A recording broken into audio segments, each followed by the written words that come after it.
I loved her first, son, before you ever brought her home, and she loved me back, right here, in this hospice bed while you were at work. That's William Anderson's voice, David's father, dead 3 weeks now, and those words, recorded 2 days before he died, are playing on loop in David's mind as he stands in his kitchen, holding a stack of paper that shouldn't exist. Hospital visitor logs, St. Catherine's Hospice, March through September 2024. David's hands shake. The pages are stamped, dated, signed by front desk staff. Official, irrefutable. He's counted the entries twice already, but he counts again because maybe he miscounted. 247 visits. Sarah's name is Sarah Elizabeth Anderson, his wife. David told himself she visited his father 50 times, maybe 60. She'd come home tired, smelling like antiseptic, and he'd thank her. "You're a saint," he'd said once, kissing her forehead while she stood at the sink washing her hands for the third time. The number sits in his throat like a stone. Sarah's in the living room. He can hear the TV, some home renovation show she watches when she can't sleep. She hasn't been sleeping well since the funeral. Grief, David assumed. Guilt, he knows now. He walks into the living room. She's curled on the couch in his old Georgetown sweatshirt, the one that's too big for her. She looks small, innocent. She looks up when he enters, and her smile is automatic, the same smile she's given him for 8 years. "Hey," she says softly. "Couldn't sleep?" David doesn't answer. He sets the visitor logs on the coffee table between them.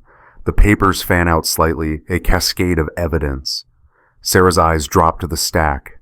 Her smile freezes, doesn't fade, just stops moving like someone pressed pause. "What's that?"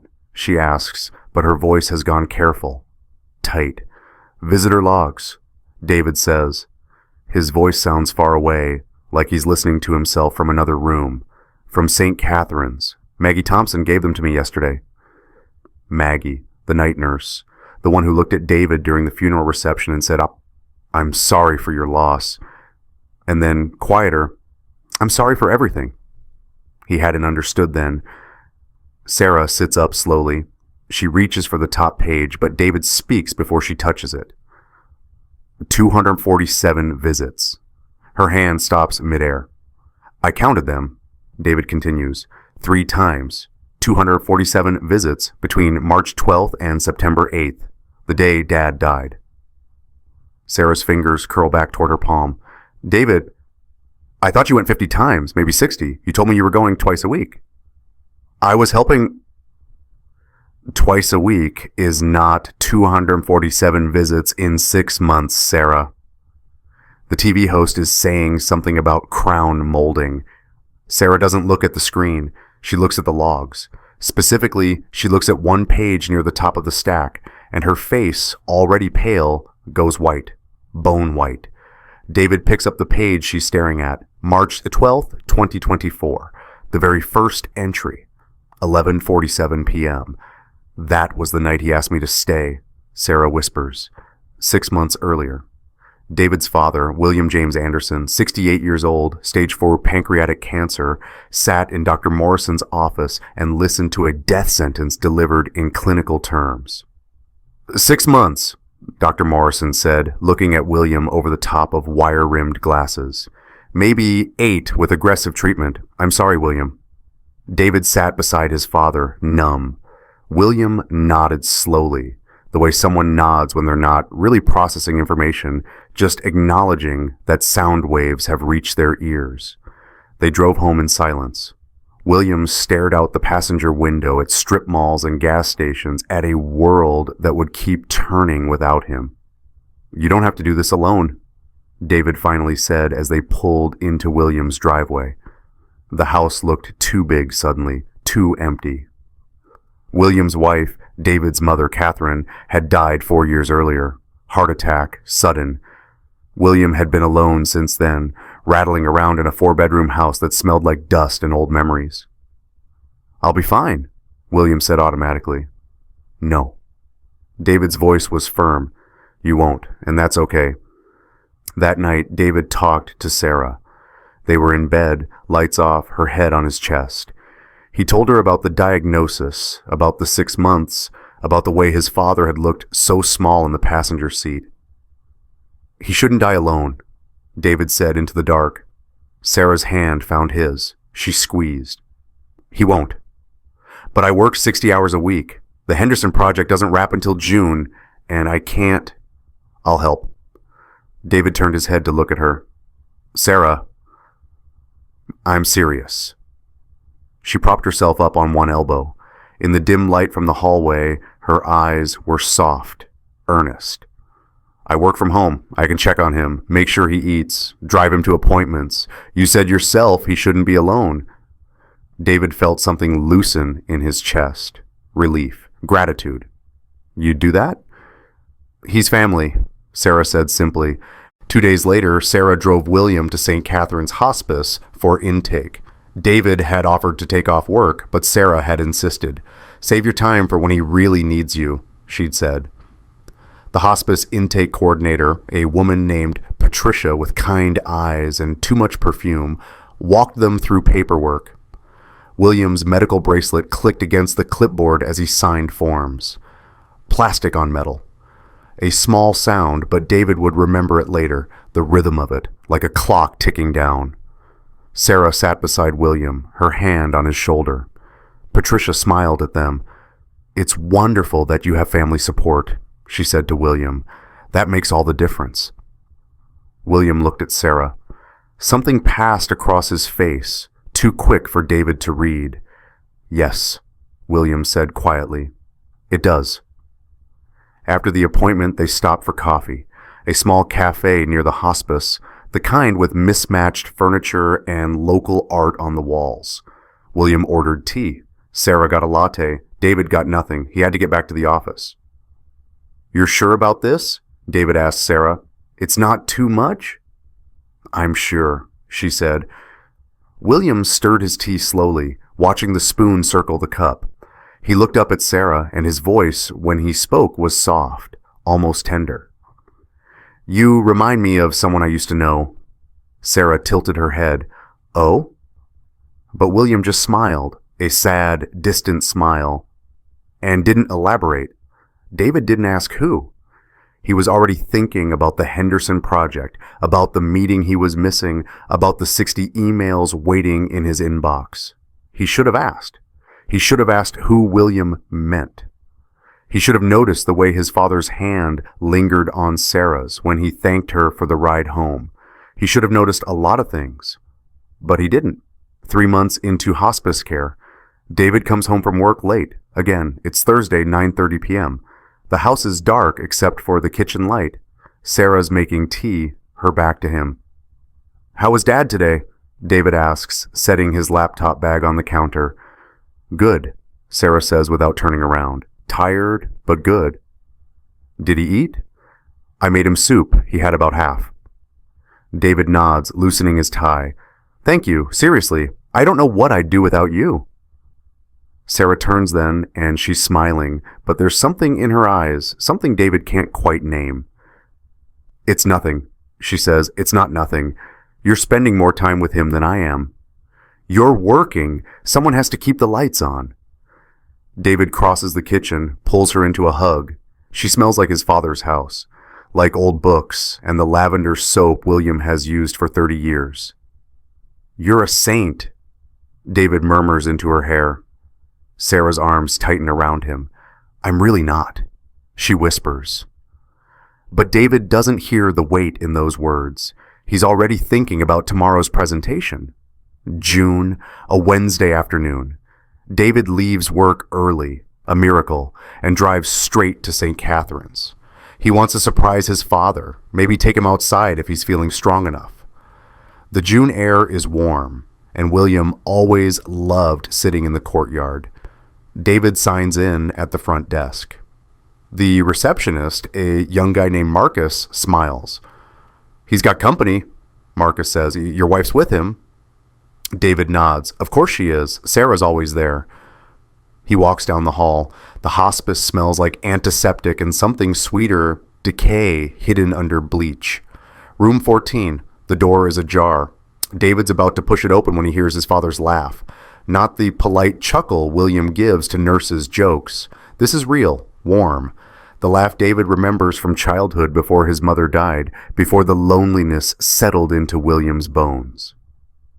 David pauses. Through the gap in the door, he can see them. William's in his chair by the window.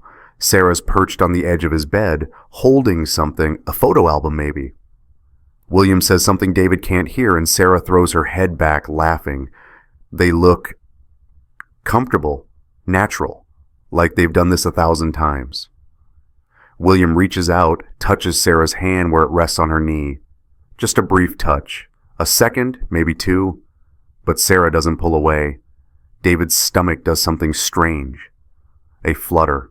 Unease, he'll call it later. But in the moment, he just stands there, watching his wife and his dying father exist in a space that feels private, even though there's nothing objectively wrong with what he's seeing. He clears his throat, pushes the door open wider. "Hey." Sarah startles, turns. "David, hi, I didn't know you were coming." Surprise. His voice sounds normal. He's good at normal. "Thought I'd steal Dad for a bit, take him outside maybe." William's smiling, but his hand has already dropped from Sarah's. "That sounds wonderful, son." As they leave, William moving slowly with his walker, David beside him, David looks back. Sarah's still sitting on the bed. She's watching them leave, and her expression is something David has never seen on her face before. It looks like longing. July, another Thursday. David's working late again. The Henderson project is a nightmare. Deadlines keep shifting. His boss keeps piling on more work. David's living on coffee and 4 hours of sleep, and he tells himself it's temporary. Just get through the summer. Just get through this. His phone buzzes. A text from Sarah. "Your dad wants to talk to you. Can you call?" David frowns. It's 8 p.m. He calls immediately. William answers on the second ring. "David." "Dad, what's wrong? Are you okay?" "I'm fine. William's voice is thin over the phone, tired. "I wanted to hear your voice. I'll come by this weekend, I promise." "You work too hard." "Someone has to," David says, trying to keep his tone light. There's a pause. Then, "You're lucky to have Sarah." "I know. She's..." Another pause. Longer this time. "She's been very kind to me." "That's Sarah. She's got the biggest heart of anyone I know." "Yes," William says softly. "Yes, she does." They talk for a few more minutes about the weather, about hospice food, about nothing important. When they hang up, David stares at his computer screen, at the spreadsheet that won't balance, and thinks about how his father's voice sounded different. Softer. Almost guilty? But then his boss emails him with another request, and David stops thinking about his father's voice. August, late afternoon. David stops by St. Catherine's unannounced. He's been trying to visit more, trying to balance work and the ticking clock of his father's life. 6 months, Dr. Morrison said. They're at 5.5 now. He signs in. Marcus isn't at the front desk. It's an older woman David doesn't recognize. She barely glances at him as he heads down the hall. Room 14's door is closed. David knocks softly. "Dad?" No answer. He opens the door. The room is empty. The bed's made. William's not in his chair. His walker is gone. David checks the bathroom. Empty. He heads back to the front desk. The older woman looks up. "Excuse me, do you know where William Anderson is?" She checks her computer. "Looks like a courtyard. His wife took him out about 20 minutes ago." David heads outside. The courtyard is small, lined with benches and flower beds maintained by volunteers. There's a fountain in the center, the water circling endlessly. He sees them on a bench in the far corner. William sitting with his face tilted toward the sun, eyes closed. Sarah's beside him, talking. David's too far away to hear words, but he can see Sarah's hands moving as she speaks, animated, engaged. William opens his eyes, turns his head to look at her. He says something. Sarah laughs, then reaches into her purse. She pulls out a small piece of paper, folded once, and hands it to William. William unfolds it, reads whatever's written there, and then carefully tucks it into his shirt pocket. His hand pats the pocket twice, like he's making sure it's secure. They sit in silence after that, comfortable silence. David walks toward them. Gravel crunches under his shoes. Sarah hears him first, turns. Her smile is immediate, but David catches something underneath it, something fleeting. Fear? Surprise? No, that's ridiculous. Hey, David says, didn't know you'd be here today. I was just, Sarah gestures vaguely, keeping him company. I saw you give him something. The words come out sharper than David intends. He's not sure why he said it at all. Sarah blinks. What? A piece of paper. I saw you hand him a piece of paper. William's hand moves to his shirt pocket. Protective. It's just a phone number, he says. David looks between them. A phone number? My new number, Sarah says quickly. I changed carriers last week, remember? I texted you about it.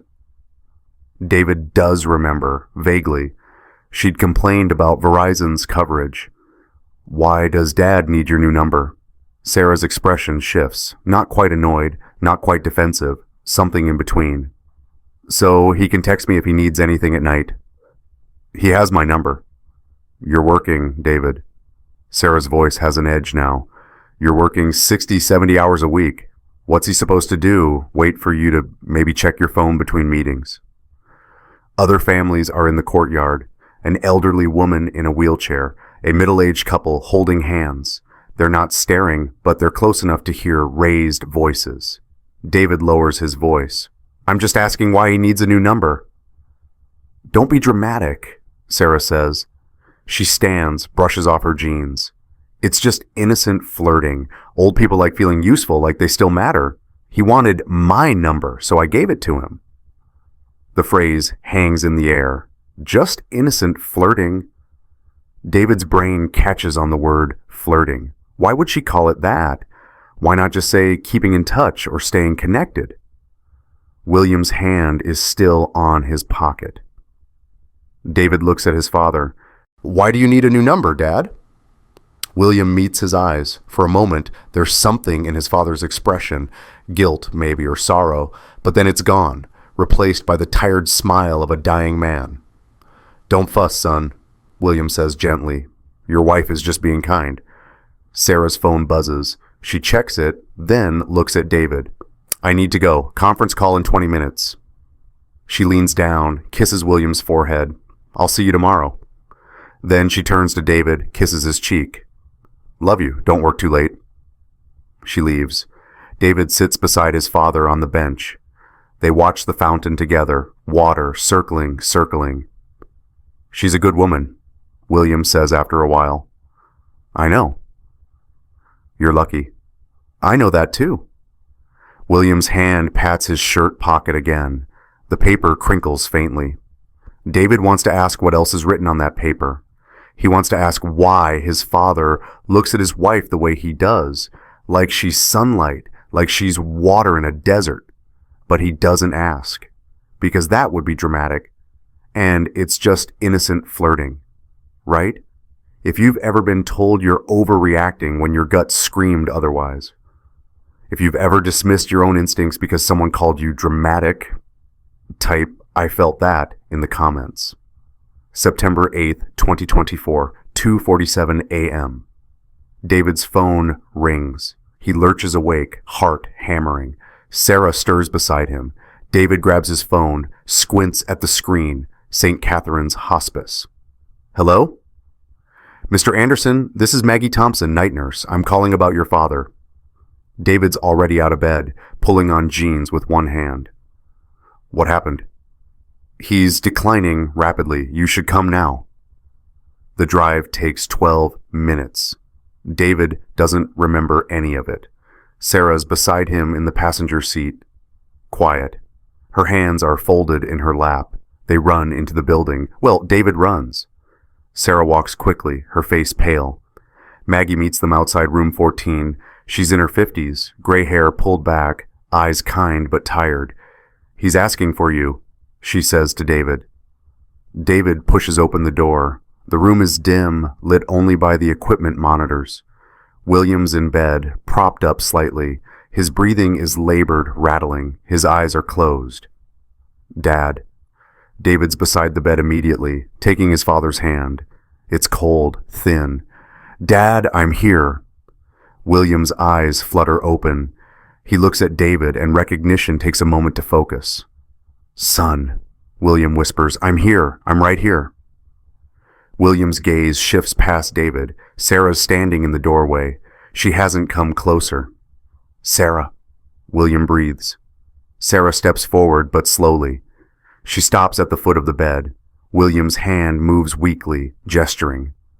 David thinks he wants water, reaches for the cup, but William shakes his head. "Drawer?" William rasps. "Left drawer." David opens the nightstand drawer. Inside are the expected items: tissues, lip balm, a paperback William never finished, a small bottle of lotion, and something unexpected: a digital voice recorder, small, black, with a yellow post-it note stuck to it.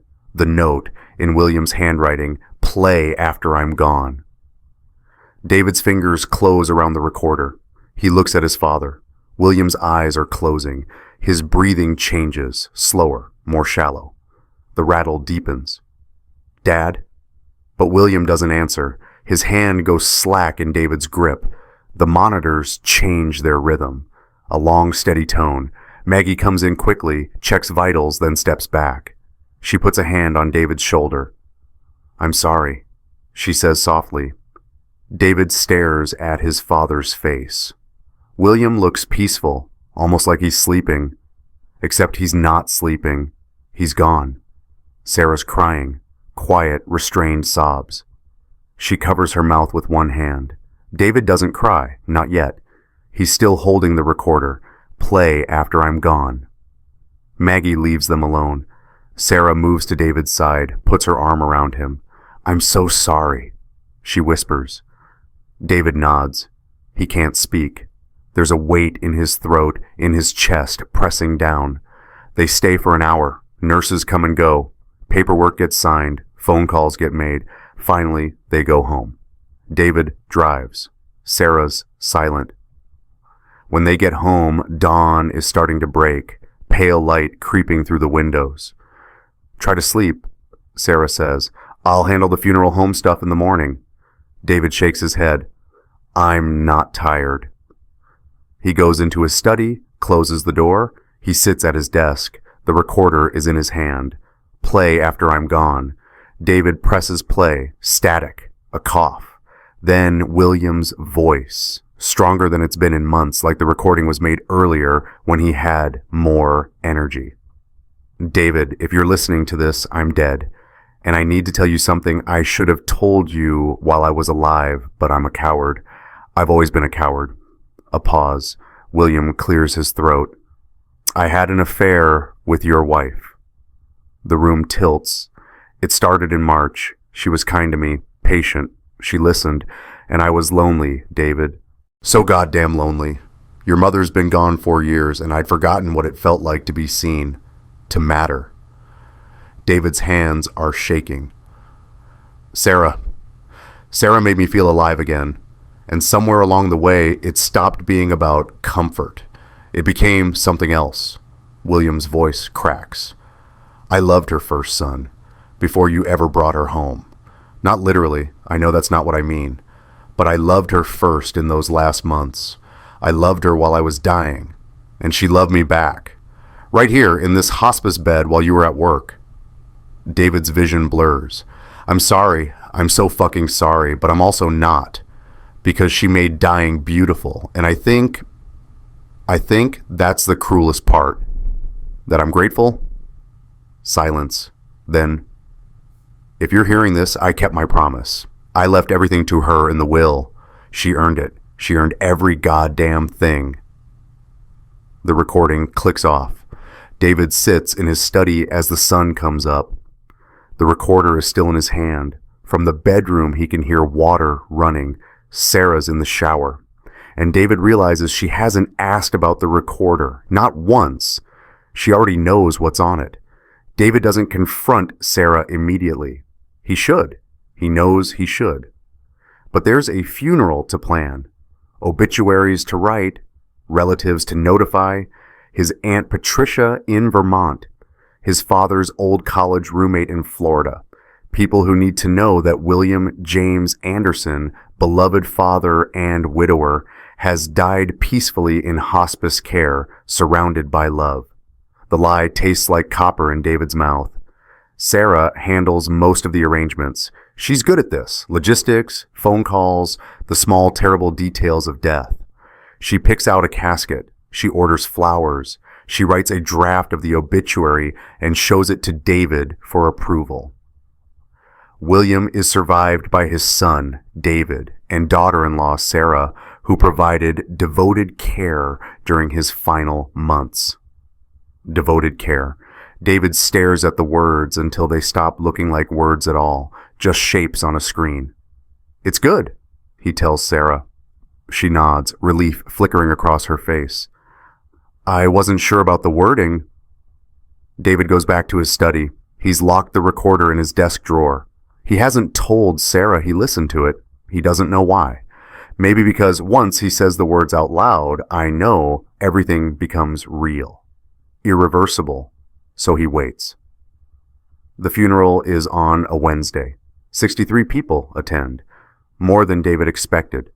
His father had become so isolated after Catherine died, but apparently people remembered William. Colleagues from his 30 years as an accountant, neighbors, members of the Veterans of Foreign Wars post where William had volunteered. Father Murphy gives the eulogy. He talks about service, about William's quiet kindness, about how William faced death with dignity. Sarah sits beside David in the front pew. She's wearing black, her hair pulled back, her face composed. She cries at the right moments. She accepts condolences gracefully. She plays the part of the grieving daughter-in-law perfectly. David's sister Jessica flies in from Boston. She's 3 years older than David, a corporate lawyer with silver threading through her dark hair and her mother's sharp eyes. She hugs David hard at the reception. "I'm so sorry," she murmurs. "I should have visited more." "You were busy." "That's not an excuse." Jessica pulls back, studies his face. "You look like hell." "I feel like hell." Jessica glances across the room where Sarah's talking to Aunt Patricia. "How's Sarah holding up?" David follows her gaze. Sarah's nodding, touching Patricia's arm, offering comfort. "She's fine," he says flatly. Jessica's eyes narrow. "David." "Not here." David's voice is low. "Not now." But Jessica knows him too well. She's known him for 38 years. She knows when he's lying. Later, after the reception, after the last casserole has been delivered and the last relative has hugged him goodbye, Jessica corners David in William's study. "What's going on?" she asks. David's sitting at his father's desk. The same desk where William did taxes every April, where he paid bills, where he wrote Christmas cards in his careful, slanted handwriting. David pulls the recorder from his pocket. He's been carrying it like a talisman, a grenade. "Listen to this," he says. Jessica takes the recorder, presses play. David watches her face as William's voice fills the room. Watches the confusion become understanding, the understanding become horror. When the recording ends, Jessica sits down heavily in William's leather chair. "Jesus Christ," she whispers. "Yeah." "Does Sarah know you heard this?" "I haven't told her." Jessica's lawyer brain is already working. David can see it in her eyes, the way they've gone sharp and calculating. "What are you going to do?" "I don't know." "David," "I don't know, Jess." His voice cracks. "He was dying. He was my father, and he was dying, and maybe he wasn't thinking clearly. The pain meds, the..." "Don't!" Jessica's voice is hard. "Don't make excuses for him or for her." David's hands are shaking again. They've been shaking since he listened to the recording 3 days ago. Jessica stands, paces to the window. William's house overlooks a small yard, overgrown now. No one's mowed in weeks. The will reading is tomorrow, she says. I know. Have you seen the will? Dad's lawyer sent me a copy, standard stuff. Everything splits between me and... David stops. Jessica turns. And? The copy I got is dated 2019, right after Mom died. David. Jessica's voice has gone very quiet. When was the will last updated? David meets her eyes. I don't know. Bradford Mitchell's law office is in downtown, 15th floor, glass and steel and uncomfortable modern furniture. David sits beside Jessica. Sarah's on David's other side, her hand resting on his knee. Supportive, wifely. Mitchell is in his 60s, gray beard, kind eyes behind wire-rimmed glasses. He's known the Anderson family for 20 years. He handled Catherine's will. He golfed with William every summer. Thank you all for coming, Mitchell says, settling into his chair. I know this is difficult. He opens a folder. David sees the will, more pages than he expected. William updated this will on June 4th, 2024. Mitchell begins. June. 3 months ago, right in the middle of the affair. Jessica's hand finds David's under the table. She squeezes hard. Mitchell reads through the preliminaries, legal language, executor designation, funeral instructions. Then he gets to the assets. To my son, David Michael Anderson, I leave the sum of $1. The words don't make sense at first. David's brain refuses to process them. I'm sorry, David says. What? Mitchell looks up, uncomfortable. Your father specified, and I counseled against this for the record, that you were to receive $1. He included a note explaining that this was intentional, so you could not claim he forgot you. The room is very quiet. Jessica's voice is ice. And the rest of the estate? Mitchell clears his throat. Everything else, the house, investments, savings, life insurance proceeds, goes to Sarah Elizabeth Anderson. Sarah makes a small sound. Surprise, David thinks. But when he turns to look at her, her face is wrong. Not surprised, almost relieved. That's not possible, Jessica says. The 2019 will split everything between David, and this supersedes any previous wills. Mitchell slides a document across the desk. Signed, witnessed, notarized, completely legal. David stares at the paper, his father's signature, June the 4th, 2024. Below William's name, Sarah's address is listed as beneficiary. I don't understand, David says. But that's a lie. He understands perfectly. Sarah's crying, real tears this time streaming down her face. David, I didn't know. I swear to God, I didn't know. He never told you? Jessica's voice is sharp. No, he said he was updating some paperwork, but I thought it was medical stuff. Power of attorney, maybe. Sarah's voice breaks. David, please, you have to believe me. David looks at her. At this woman he's loved for 8 years. This woman who held his hand through his mother's funeral, who laughed at his terrible jokes, who whispered, I love you in the dark on 1,000 ordinary nights. This woman who fucked his dying father. Get out, David says quietly. Sarah blinks. What? Get out of this office. Get out of my sight. David, get out. His voice doesn't rise. That's somehow worse than shouting. The control in it, the finality. Sarah stands shakily. She looks at Mitchell, at Jessica, back to David. I didn't know about the will, she says one more time. Then she leaves. The door clicks shut. Mitchell is pale. David, I'm sorry. If I'd known about the circumstances, I would have advised William differently. Did he seem coerced? Jessica asks. Was he on medication that might have impaired his judgment? He was on OxyContin for pain management, Mitchell says slowly, but he seemed lucid, determined. He said, Mitchell stops. What? David's voice is hollow. What did he say? He said Sarah had earned it. that she'd given him something precious in his final months, and he wanted to make sure she was taken care of. David laughs. It sounds like breaking glass. He wanted to make sure she was taken care of. He can't finish the sentence. Jessica's already pulling out her phone. I'm calling my firm. We're contesting this. On what grounds? Mitchell asks gently. Undue influence, diminished capacity, fraud, take your pick. Mitchell nods slowly. That's your right, but I should tell you, William anticipated this. He included a letter. For you, David. He slides an envelope across the desk. David's name on the front. William's handwriting. David doesn't touch it.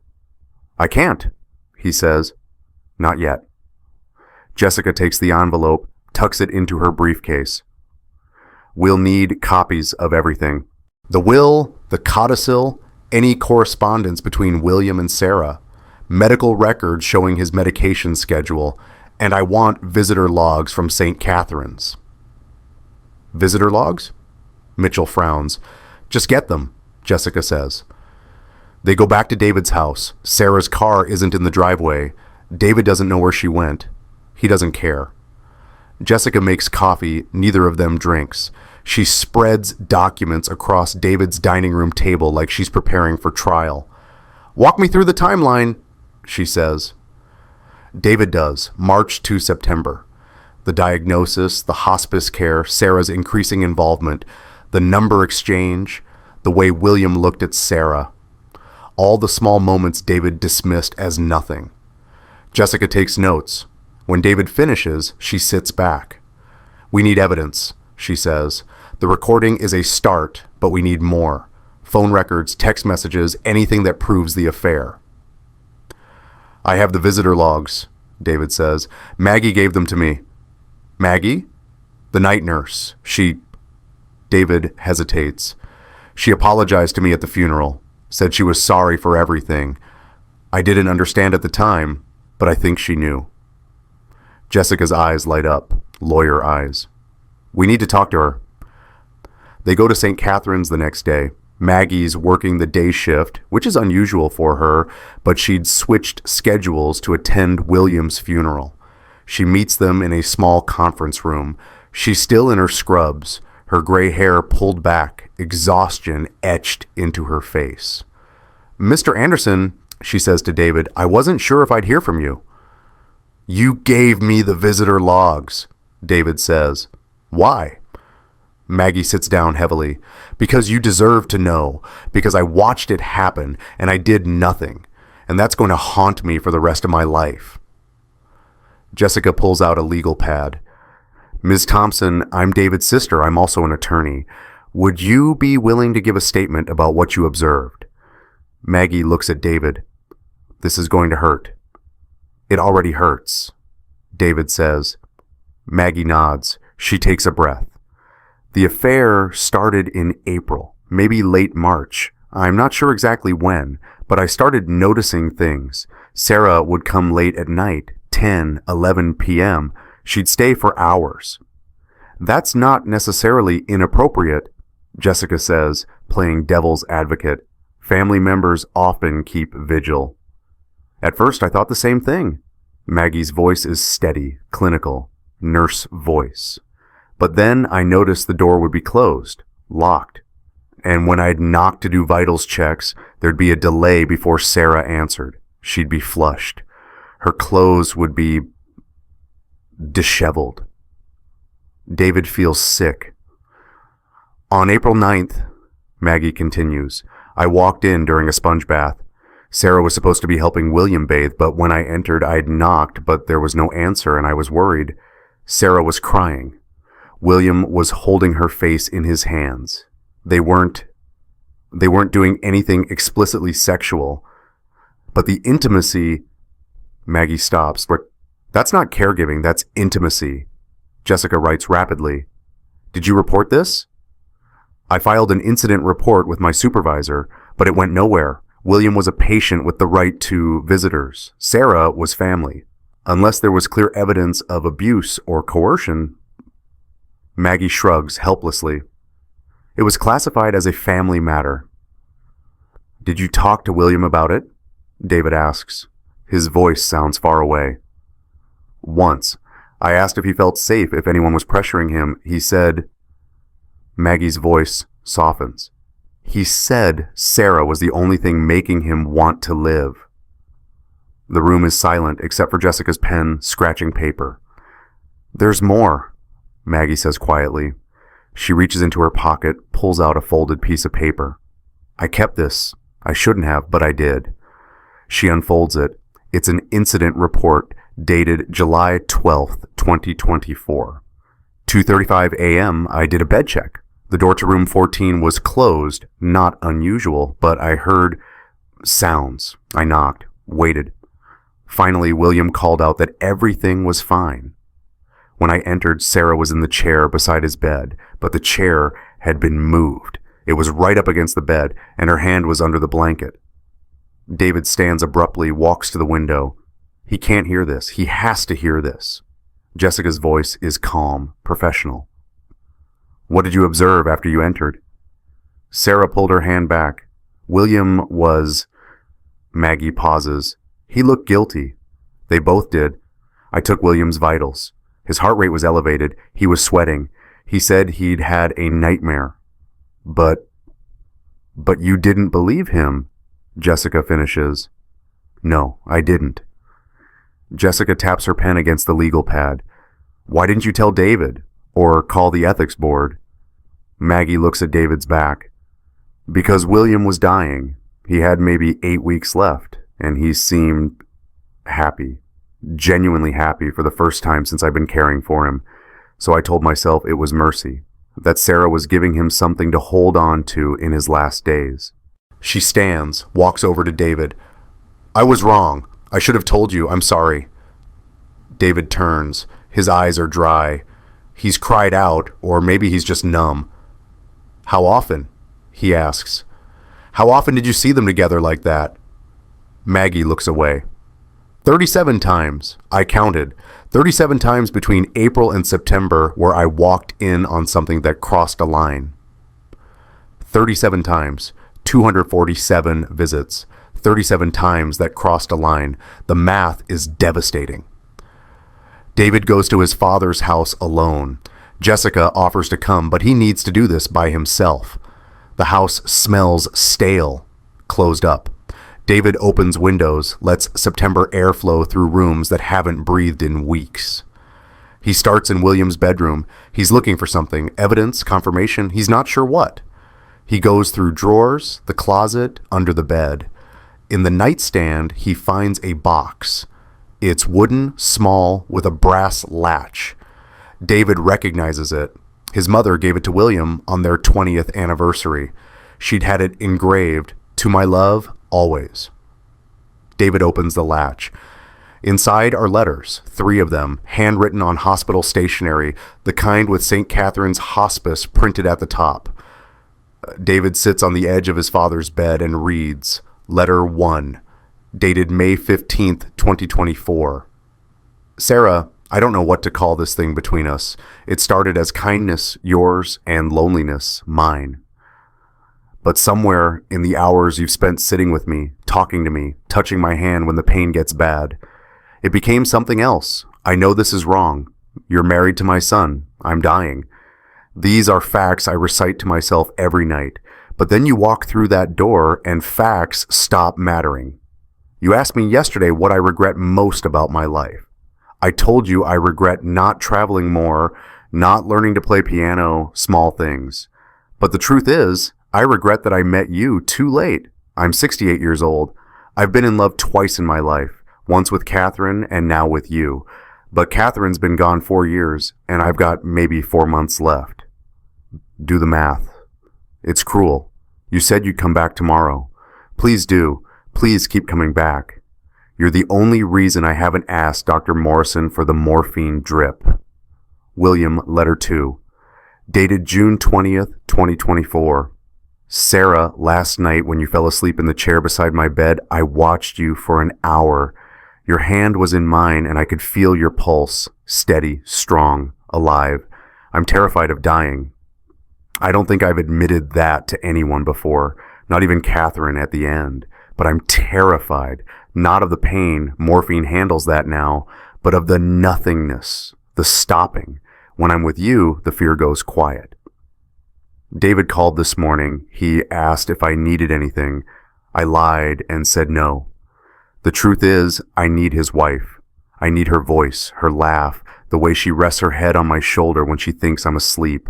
I'm stealing her from him. I know that. I'm dying, and I'm stealing the only good thing he has. You were always the strong one, David. That's what I told you growing up. And it's true. You've always been stronger than me. So maybe you'll forgive this. Maybe you'll understand that in my last months I became weak, selfish. Or maybe you won't. Maybe this will break you. I'm sorry. God, I'm so sorry. But I'm also not sorry. And that's the worst part. William Letter 3, dated September 6th, 2024, 2 days before he died. Sarah, if you're reading this, I kept my promise. I left you everything. The house, the money, all of it. David will be hurt, furious, betrayed. He has every right. But you earned this, Sarah. You gave me something I thought was gone forever. The feeling of being wanted, not needed, not obligated to, wanted. Mitchell will call it undue influence. The courts might too, but this is my choice. Made while I was lucid, while I still knew my own mind. I love you. I know I'm not supposed to say that. I know it's not mine to feel. But I'm dying, and the dead get to be honest. Tell David I'm sorry. Tell him I'm not sorry. Tell him whatever you need to tell him to make him understand that this wasn't about him. It was never about him. It was about me and my fear and the fact that you made me forget for hours at a time that I was dying. If there's a God, I'll answer to him for this. If there's nothing, then this letter is all that's left. I loved you first. Not chronologically, I know that's insane. But in those last months, I loved you first, before food, before sleep, before my own son. And you loved me back, right here in this hospice bed, while David was at work. Thank you for that. Thank you for lying beside a dying man and making him feel alive. If David finds this, tell him. Tell him I stole the only thing he ever loved. Forgive me, or don't. I'm past judgment now. Yours, even in death, William David sits with the letters for a long time. Sunlight moves across the floor as hours pass. He should be angry. He is angry. But he's also something else, something he doesn't have a word for. His father was dying, terrified, alone. And Sarah gave him comfort. But comfort doesn't require love letters. Comfort doesn't require changing a will. Comfort doesn't require stealing. David carefully folds the letters, returns them to the box. He takes the box with him when he leaves. That night, David can't sleep. He's staying at a hotel. He can't go back to the house he shares with Sarah, can't lie in the bed where they've slept beside each other for 8 years. At 2 a.m., he gets up, starts searching. If William kept letters, maybe Sarah did too. He drives to the house. Sarah's car is there, but the lights are off. David uses his key, enters quietly. He goes to the bedroom. Sarah's asleep, curled on her side of the bed, the side that isn't his anymore. David goes to her closet. At the back, behind shoeboxes and winter coats, there's a lockbox, small, gray. David knows the combination. It's the same as their home safe, 0812, Catherine's birthday. He opens it. Inside, Sarah's passport, birth certificate, some old jewelry, and a leather-bound diary. David takes it to the living room, turns on a lamp, and opens to the first page. March 15th, 2024. David asked me to help with William. I said yes, because that's what wives do. They help. They care. They show up. I didn't expect to like him. William, I mean. David's always talked about his father like he's this distant, cold man. But when I sat with him today at his intake appointment, he was kind. He asked about my work, my life. He listened. When was the last time someone really listened to me? April the 2nd, 2024. I told David I was going to book club. I was in William's room. We weren't doing anything wrong. We were just talking. But I stayed until midnight, and William held my hand, and when I left, I felt guilty. Not guilty enough to stop. May 20th, 2024. David called me his hero today for taking care of William. If he knew what I feel when William touches my hand, when he says my name in that soft way, like I'm something precious. I'm falling in love with my husband's dying father. What kind of person does that make me? June 8th, 2024. William told me he changed his will. He said he wanted me to have the house, the money, everything.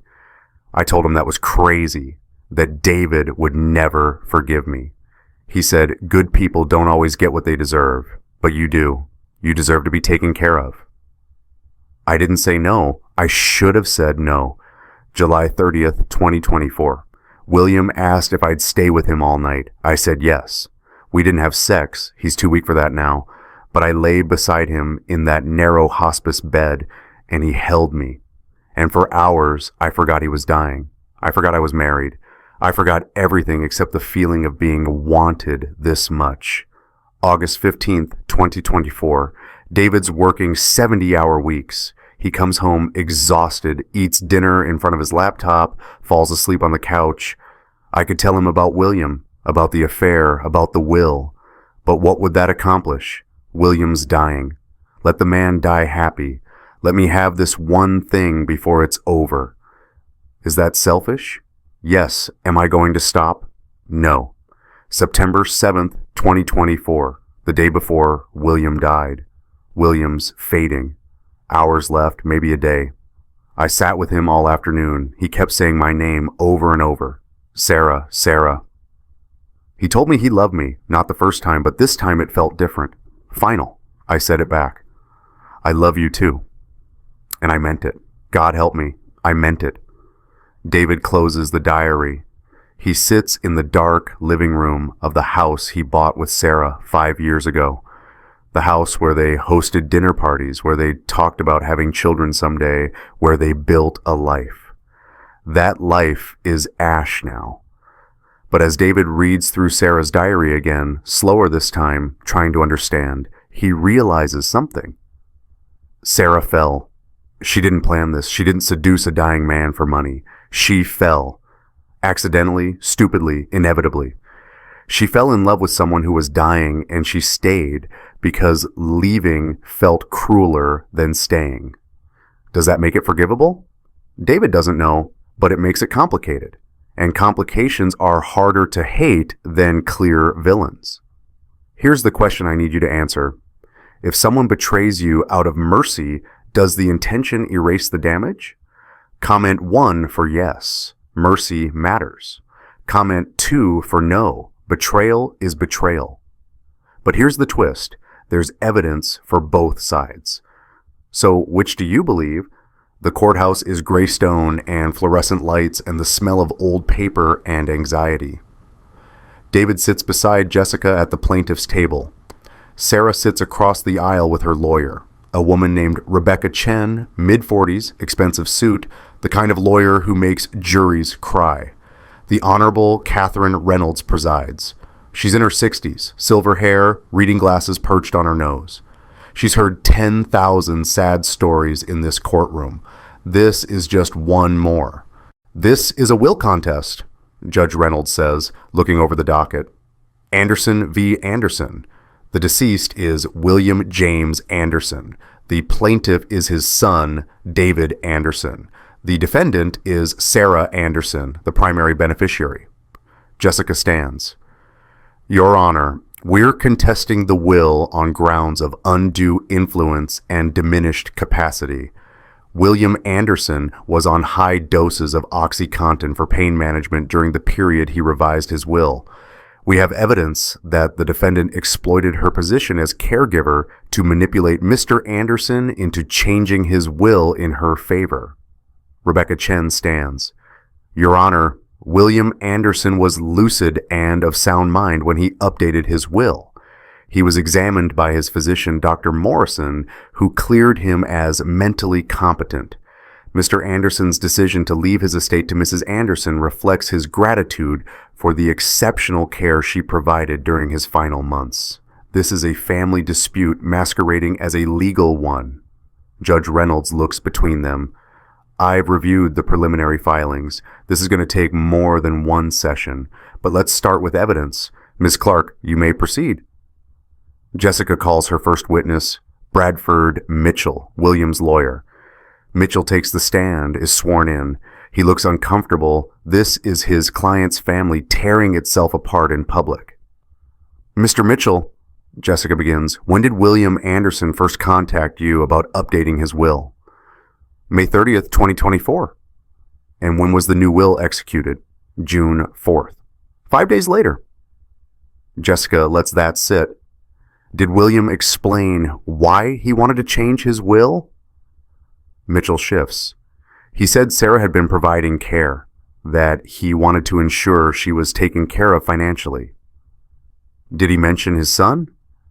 He said David was, capable, that David had a good job and didn't need the inheritance. But he left David $1, not nothing. $1. Why?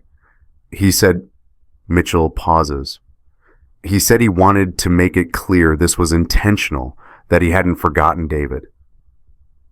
Jessica walks to the evidence table, picks up a document. This is William's medical record from June 1st, 2024, 3 days before the will was signed. Can you read the highlighted section?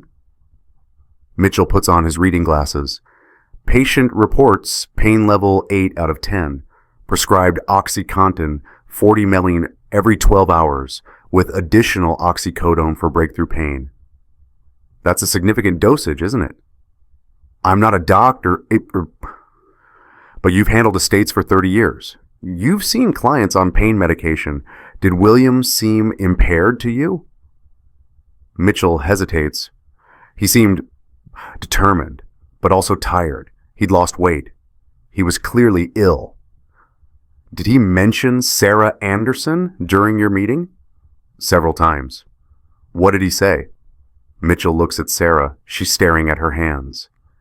He said Sarah had given him a reason to live, that she made him feel seen. He became emotional when he spoke about her. Emotional how? He cried. The courtroom is silent.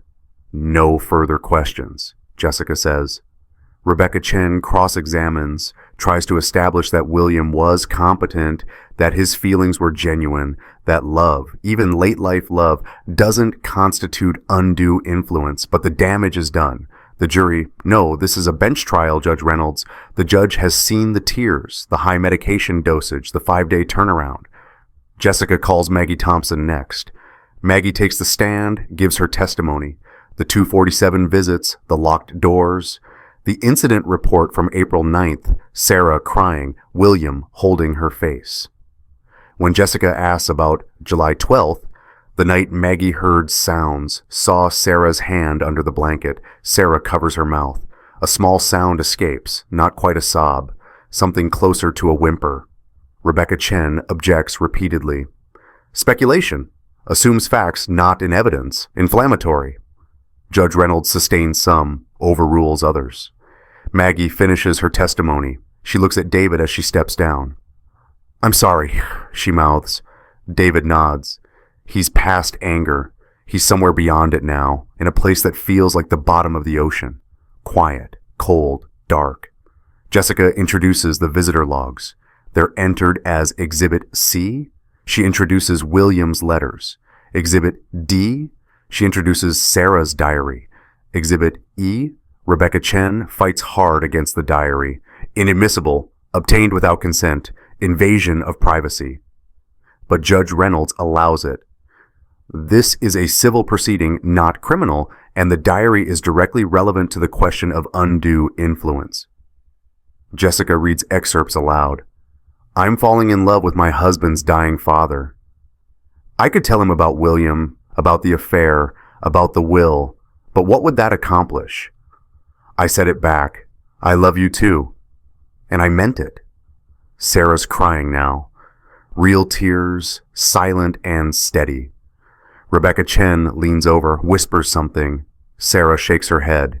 David watches his wife, ex-wife, he's already started thinking of her that way, and feels something crack inside him. Not his heart. That broke weeks ago. Something deeper. The foundation, maybe. The thing that holds a person upright. On the second day of proceedings, Jessica drops the bomb.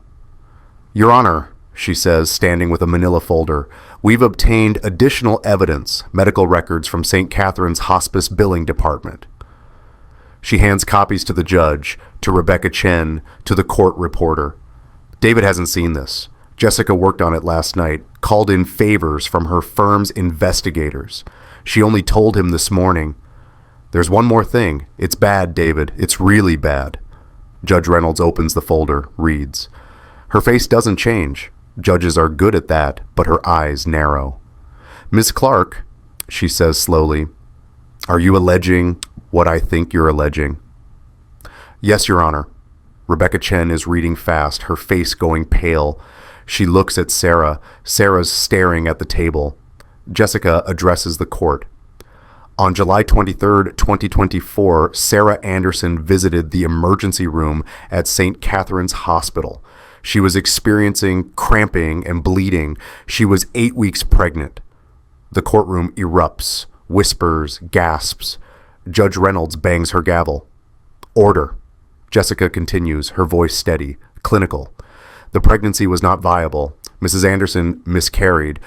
But before the miscarriage was confirmed, a standard intake form was filled out. On that form, in the section labeled Father of Baby, Sarah Anderson wrote, William Anderson. She puts the form on the projector. It's blown up, massive on the screen. Right there, in Sarah's handwriting, William Anderson, not David. William. David can't breathe. The room is spinning. Jessica keeps going. We obtained DNA samples from William's remains, legally with proper authorization. We compared them to genetic material from the miscarriage tissue, which was retained by the hospital. The lab results are conclusive. She hands another document to the judge. Probability of paternity, 98.7%. The courtroom is silent now, dead silent. William Anderson, Jessica says, was the biological father of Sarah Anderson's baby. Rebecca Chen asks for a recess. Judge Reynolds grants it. David walks out of the courtroom like a zombie. Jessica's beside him, her hand on his arm, guiding him to a bench in the hallway. "I'm sorry," she's saying. "I'm so sorry, David. I had to. The case needed." "I know." David's voice is flat. "You did what you had to do. Did you know about the pregnancy?" David shakes his head. "Sarah never told me." Because she knew. She knew it wasn't his. How many lies can one person hold? How many secrets can fit in a marriage before it collapses under the weight? Jessica sits beside him. They don't talk. What is there to say? Down the hall, Rebecca Chen is with Sarah in a conference room. David can see them through the window. Sarah's bent over, head in her hands. Rebecca's talking fast, gesturing. After 20 minutes, they come back. Sarah looks destroyed. Her makeup is gone, cried off. Her eyes are red and swollen. She looks smaller somehow, diminished. The trial resumes. "Your Honor," Rebecca Chen says, "my client wishes to make a statement." Judge Reynolds nods. "Proceed." Sarah takes the witness stand. She's sworn in. Her hand shakes on the Bible. Rebecca Chen asks the questions gently. "Mrs. Anderson, did you have a romantic relationship with William Anderson?" "Yes." Sarah's voice is barely audible. "When did it begin?" "April, late April." "And the pregnancy, was William Anderson the father?" Sarah's face crumples. "Yes." "Did you tell your husband about the pregnancy?" "No." "Why not?" Sarah looks at David for the first time. Her eyes are oceans. "Because I knew. I knew it wasn't his." "Did William Anderson know about the pregnancy?" "Yes." "What was his reaction?" Sarah's crying harder now, but she keeps talking. "He was happy. He said it was a miracle, that maybe he'd get to see it born, or at least know it existed. He said, Her voice breaks. He said the baby was proof that he'd lived, that he'd loved. What happened to the pregnancy? I miscarried at 8 weeks. Did you tell David about the miscarriage? No. Why not? Because telling him about the miscarriage meant telling him about the affair, and I couldn't destroy him like that. Jessica stands. Objection. The witness is testifying to her state of mind to justify. Sustained. Judge Reynolds looks at Sarah. Mrs. Anderson, stick to facts, not justifications. Sarah nods, wipes her eyes. Rebecca Chen continues. Did William Anderson coerce you into this relationship? No. Did he threaten you? No. Then why? Why did you enter into this affair? Sarah takes a shaky breath. Because he was dying, and he was so lonely, and David was working all the time, and I was lonely too. That doesn't answer the question. He made me feel wanted. Sarah's voice is raw now, scraped clean. Not needed, not obligated, wanted. He looked at me like I was the son, like I mattered more than anything. And I know that's selfish, I know that's terrible, but when you spend years feeling invisible in your own marriage... Objection. Jessica's voice is sharp. The witness is now attacking the plaintiff. Sustained. Mrs. Anderson, focus on your relationship with the deceased, not with your husband. Sarah nods, but her eyes are still on David. He begged me to love him, she says quietly. William begged. He said dying alone was worse than death. That every night he lay in that bed, staring at the ceiling, counting the hours until morning. He said I was the only thing that made him want to wake up. Tears are streaming down her face. So I stayed. I stayed every night I could. I held his hand. I laid beside him. I let him love me. And somewhere in all of that, Sarah's voice drops to a whisper. I fell in love with your dying father, David. I fell in love with him, and I'm not sorry I made his last months beautiful. I'm only sorry it destroyed you. The courtroom is silent. Judge Reynolds clears her throat. Ms. Chen, do you have further questions? Rebecca Chen looks at Sarah, then at the judge. No, Your Honor, the defense rests. Judge Reynolds takes 2 days to deliberate. When she returns, her decision is swift. This is a deeply tragic case, she begins. William Anderson was dying. Sarah Anderson provided care. At some point, that care became inappropriate. Whether it crossed into exploitation is the question before this court. She looks at Sarah. Mrs. Anderson, I believe you when you say you loved William Anderson. I believe the relationship, however inappropriate, was genuine on both sides. Then she looks at David.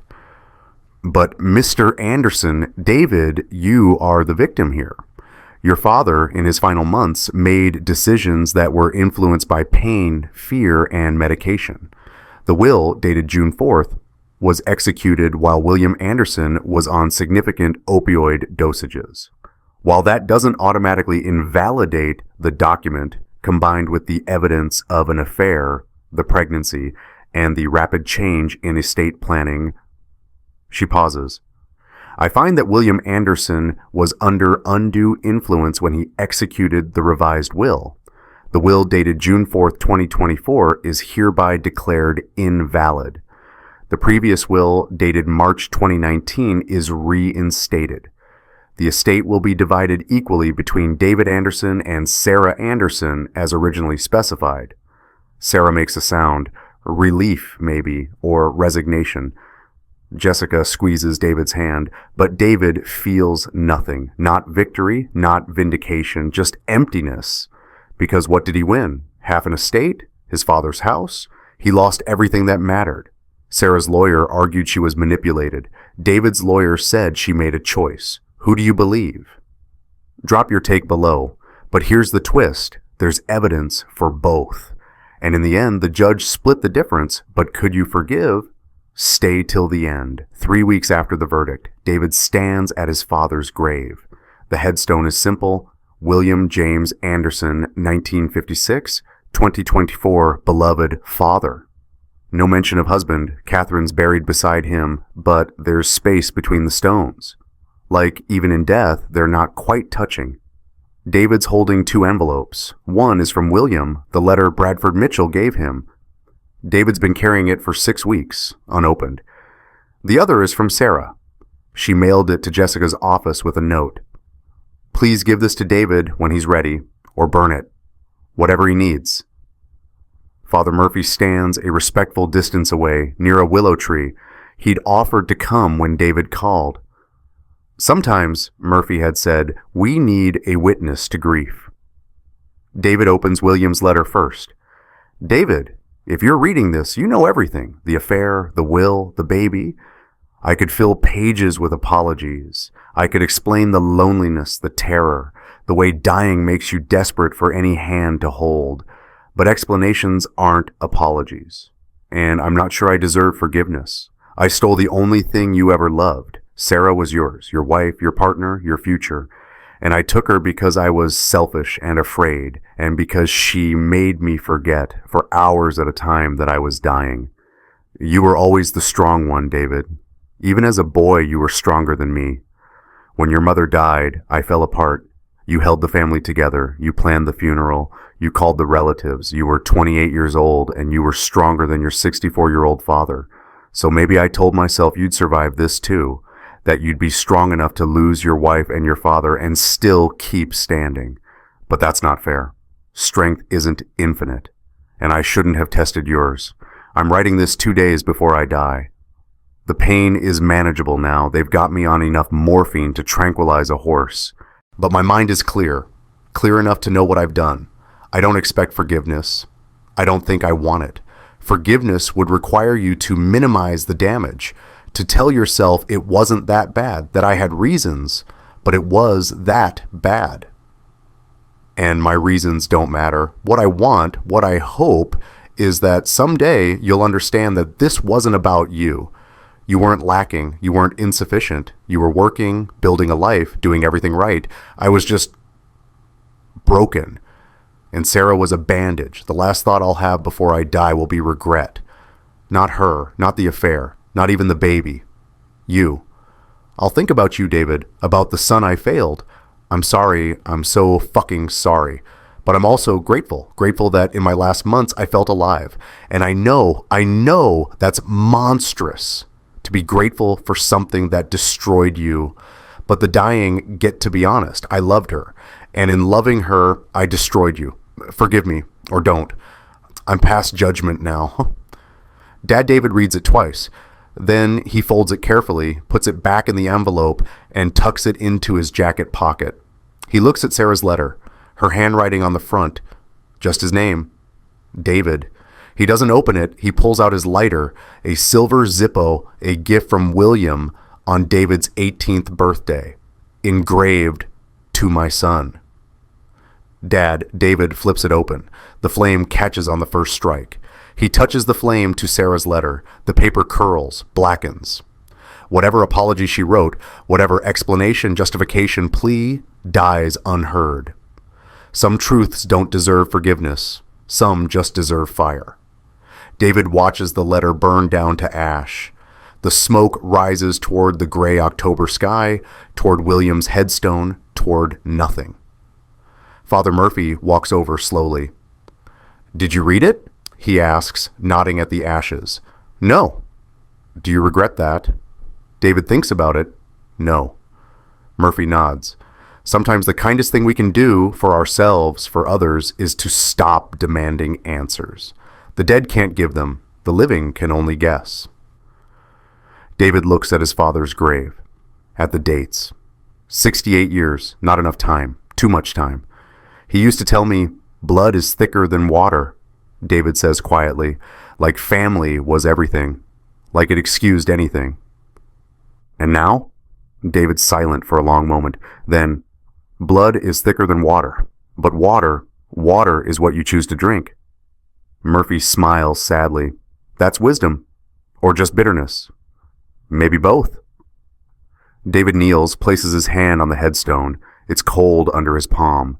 Stone, carved with his father's name, covering the man who made him and broke him in equal measure. I forgive you, David says aloud, not to the stone, not to the dead, to himself. I forgive you, Dad, not because you deserve it, but because I deserve to stop carrying this. He stands, brushes dirt from his knees. What will you do now? Murphy asks. David looks at the ashes of Sarah's letter scattered on the grass. Live, he says simply. That's the only revenge that matters. I'll live. David walks away from the grave. Father Murphy stays behind, a silent witness. The October wind picks up, scattering the ashes. They mix with fallen leaves, with dirt, with all the other remnants of things that used to matter. David gets in his car. He doesn't look back. He drives to Jessica's apartment. She opens the door, takes one look at his face, and pulls him into a hug. Did you read Sarah's letter? She asks. I burned it. Jessica pulls back, studies him. How do you feel? David thinks about it, about William's letter in his pocket, about Sarah's letter turned to ash, about the grave he just left behind. Free, he says, and he means it. 6 months later. David sells his father's house. He sells the house he shared with Sarah. He splits the estate exactly as the judge ordered, 50-50, and he never speaks to Sarah again. She tries to reach out, emails, texts, a handwritten letter delivered by courier. David deletes, blocks, returns unopened. Some doors, once closed, should stay closed. He takes his half of the inheritance, $340,000 after taxes and legal fees, and he uses it to start a foundation, the Catherine Anderson Memorial Hospice Fund. It provides emotional support services for families of dying patients, therapy, support groups, mediation, things that might have saved his family if they'd existed. At the foundation's opening ceremony, a reporter asked David why he named it after his mother, not his father. David smiles. It's the first real smile he's managed in months. Because my mother, he says, never betrayed anyone. Jessica's there, standing beside him. She squeezes his shoulder. That night they go to dinner, just the two of them. They talk about work, about the foundation, about Jessica's new case, a messy divorce involving a tech CEO and a prenup. They don't talk about William. They don't talk about Sarah. Those stories are over. Over coffee, Jessica asks, "Are you happy?" David considers the question. "I'm not unhappy," he says finally. "That's something." "That's everything," Jessica corrects. And maybe she's right, because happiness isn't the absence of pain.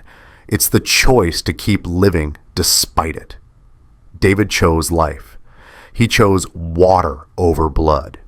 And in the end, that's the only victory that matters. David chose peace over answers. Would you have read the letter or burned it? And if you've ever had to forgive the unforgivable or decided not to, share your story in the comments. We all carry letters we'll never open, but maybe, just maybe, that's okay. Maybe the letters we burn set us free more than the ones we read. This is a story about betrayal, about mercy, about the impossible choice between rage and release. But mostly it's a story about choosing yourself. Choose yourself, always.